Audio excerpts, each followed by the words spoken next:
Hey everybody, Alex Kazor, SteelersDepot.com, back for another Pittsburgh Steelers tape breakdown and analysis. And off the top, I'm sure I sound a little different, a little worse than typical videos. I apologize for that. My previous headset broke yesterday, just randomly, so until I get it replaced, I am on my backup, and it obviously has significantly worse audio quality. So apologize for that. I'm sure you can remind me in the comments below how bad things sound. We're just going to push on through because I still wanted to bring you guys some Pittsburgh Steelers content from Sunday's win over the Eagles. And what we're talking about today is a question that is on the mind of plenty of Steeler fans. What is going on with the Pittsburgh Steelers secondary? Why isn't it as strong and as stout as it was in 2019? And there's a couple different things we can talk about. The number one concern I have, though, in terms of the longer-term overarching running theme I've seen through the team's first 4 games of the season, are some unusual communication breakdown, stuff you wouldn't expect from a unit that's this talented, that has this much continuity between its secondary, returning everybody from the secondary from last season, and you're seeing too many communication busts. So I know there's a lot of talk on third down and catch point stuff, and some of that is definitely valid, but to me the biggest issue, and I'll illustrate that in these plays from the Eagles game, are those communication breakdowns. And I have 5 examples from the Eagles game that illustrate that. This one comes late in the first quarter. Some of these plays impacted the Steelers. Some of them were incompletions. This is that latter group where it's an incompletion on this post to John Hightower, the speedy rookie receiver. And we illustrated this one back in week 1 against the Giants, the zombie call. We're usually on this 2-man post-over combination, so the receiver Hightower running the post, the other receiver running the over route, where the free safety would cut this to cut the crosser because the cornerback's out leveraged, and the cornerback would replace as the free safety. But the Steelers got burned by that by the Giants and Darius Slayton in week 1. So in this game, it appears they reverted back to their old rules. And for this play, Fitzpatrick wants to cut the crosser, but Hayden's never passing that off to become the new free safety, and so ultimately both guys end up taking the over route when they shouldn't be, and it leaves Nelson out leveraged one-on-one with Hightower on the post. And so communication issues are always hard to exactly assign blame to. It's hard to see when things go wrong and figure out what happened unless you directly have knowledge of the playbook, so unless you're basically part of the organization.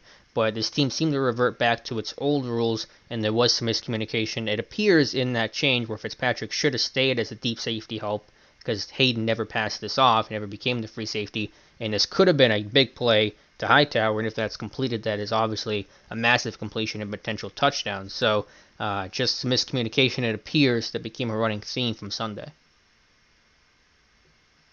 This play's been pretty well illustrated by some of the Eagles beat guys like Fran Duffy and others, that just this really nice scheme, and oftentimes the Eagles did out-scheme the Steelers. The Peters, I think, is a really smart offensive mind, and on this play they put Travis Fulgham, who of course burned Pittsburgh for 10 of Carson Wentz's 20 completions. They put him in the backfield as this wing type, and the Steelers just don't really have an answer in terms of their coverage check of who's going to pick up number 13, and he's just running wide open across the middle of the field. So one issue for this defense, and this is still a good defense, let me make that very clear. I know there's a lot of panic about it. I'm not at that panic point, but one downfall with this defense that's predicated on letting its athletes play fast, not having to overthink things, there aren't a lot of answers with this defense. It's a simple defense. It's relatively, to the rest of the NFL, not that complex. And so when opposing offenses have these different wrinkles, it can kind of get the Steelers out of whack because there aren't a lot of great complex checks to this. Now, again, probably miscommunication. I'm sure that's stuff they're going to work on in the film room. But whenever an offense throws in a new wrinkle like this, the Steelers don't have a great answer for it. I don't know if Nelson's supposed to try to pick that up or whatever the case is, but obviously he's severely out-leveraged, has no chance to make this play, and so there aren't a lot of great answers to trying to defend some of these different looks that they're getting. I think Nelson is supposed to take him, but really does not have a chance here. Minka, of course, misses the tackle, trying to throw the shoulder instead of wrapping up and finishing. Potential issue with him, his missed tackle rate has gone up this year. You want to see that go back to last year's levels at around 10%. It's around 20% right now, but more to the point, having that receiver get wide open, get an already good completion, that's a problem with this defense.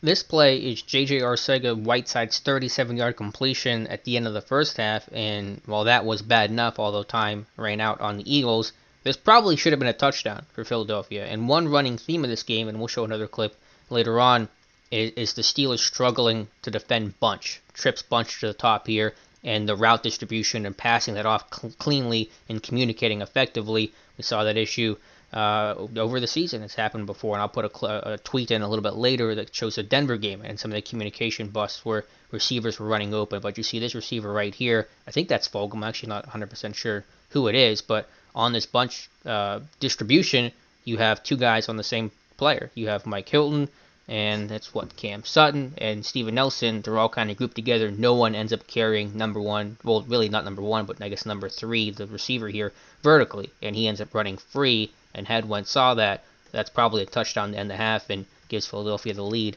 a backbreaker touchdown at the end of the first half. So how you defend bunch, how you defend your rules, who's first in, who's first out, things like that. Again, I don't know exactly how the Steelers call it, so trying to assign specific blame to one player on this play is probably difficult to do. You probably could blame Nelson. You could make an argument for Mike Hilton. I'm not entirely sure, but to the point, there's an obvious communication breakdown here in terms of who's taking what route, and that stuff is usually done on the fly, where it depends on who's going to be the first man out, who's going to go vertical.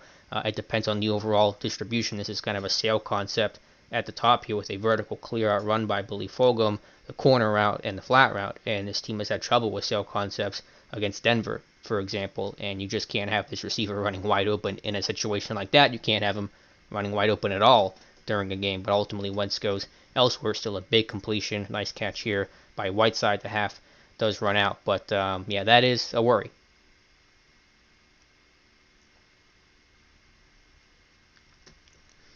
And again, we'll pick up on this bunch issue. This is the touchdown to Travis Fulgham, bunch to the top here, and again, just not distributed and passed off well and communicated effectively. And ultimately, Fulgham, the one guy who would burn you, the one guy well, you could not let him get open and make plays, gets wide open for an easy touchdown that ultimately at that point made it a 2-point lead for the Steelers, 31-29. And you got him sitting between Minka and Steven Nelson. And again, there's just an obvious communication problem. I can't tell you with any degree of certainty exactly who this is on. Is it on Nelson? Is it on Fitzpatrick?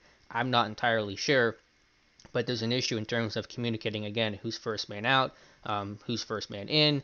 Bush and whoever this guy is right here, I'm not sure who the defender is, have picked up their guys, but Nelson feels like he's taking first man out, and so is Devin Bush. So there's just clearly some sort of communication problem. That's Terrell Edmonds, by the way. And the other point to look at is how late the Steelers got set here. And so you start asking yourself, well, why is there communication problems? Well, you're seeing right before the snap, the Steelers feel like they're just getting set, and there was no personnel change for the Eagles. There was no substitution in terms of personnel made for the Pittsburgh Steelers, and yet you're seeing some of this chaos here at the last second. Had they been subbing somebody and you're at your goal line, so you're running a far ways off from the sideline, but you're just seeing that didn't happen. And you're seeing just a lot of confusion, a lot of just kind of chaos with the Steelers defense right before the snap, and it shouldn't happen that way, where these late calls are coming in, and that's how you create miscommunication, where if you have a late signal, someone doesn't get that check, or someone else doesn't hear the right call, doesn't get the call, whatever the case is, you just kind of feel like this defense is a little frantic right now, and that's where those communication busts can pop up.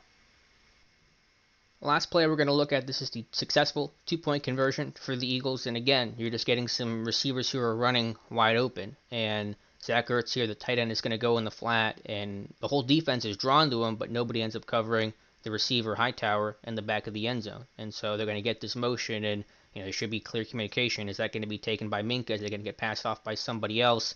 And ultimately, really feels like no one ends up taking Ertz, and really no one ends up taking Hightower. So run this thing through for you guys. You got Watt. Is he taking Ertz? Is he going to rush the quarterback? You got Minka running towards him. Is Edmonds now going to pass that off? You got, I think that's Steven Nelson or Joe Hayden. I think that's Joe. Actually, it is Joe Hayden. He's now moving to the flat to take Ertz and has to try to run back to get Hightower. Once he sees Wentz throw the ball in that direction, has no chance to make the play. So again, you're just seeing some of this weird stuff pop up where you have so many defenders that are going to one guy. I mean, you look at this cluster right here. You got Fitzpatrick and Nelson, Edmonds, Watt. No one's pressuring the quarterback. Triple covering one guy. Who's got the flat? Who's got Hightower as he works towards the back of the end zone? Just some really weird stuff there. 2-point situational football should be well coached. And again, I'll put up the clip of the Denver tweet that I had where just, there were several examples. Some of them cost the Steelers, some of them didn't, where you're seeing receivers run open too often. And again, I know that defenses are playing catch up with the lack of summer work and preseason and stuff like that. But this Steelers defense has a high level of continuity. Again, everybody's returning. Hayden, Nelson, Hilton, Sutton, Edmonds, Fitzpatrick. You shouldn't have these breakdowns. And so that's a concerning thing for me.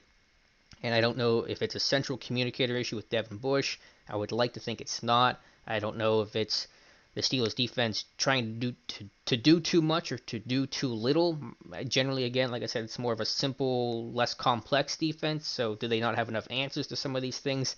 It is hard to say. But the bottom line is, and the thing that's undeniable, are some of these communication problems that are popping up. And when you play some really talented teams like the Steelers are about to, with Cleveland, who's 4-1, Tennessee's on a roll, Baltimore, and of course you get into a playoff game against a Kansas City or teams of that caliber, any mistakes are really going to come back to bite you. So that's my biggest long-term concern for the team right now. I think splash plays will come with Minka and Bush. I don't think they're playing terribly. Some of the third downs, as unfortunate as they were, they're not going to give up 10 third downs every single week. They're not going to allow so many first down conversions on 3rd and 10 plus, but these communication issues are definitely a problem, and I need to see it get cleaned up as soon as possible, starting Sunday against the Cleveland Browns. So I wanted to bring that video to you guys. Again, I know the audio is not great. I apologize for that, and we'll get the headset fixed and replaced whenever the company wants to send it to me, hopefully sooner than later. But let me know your thoughts in the comments below. Thank you guys so much for watching, and we'll talk to you soon.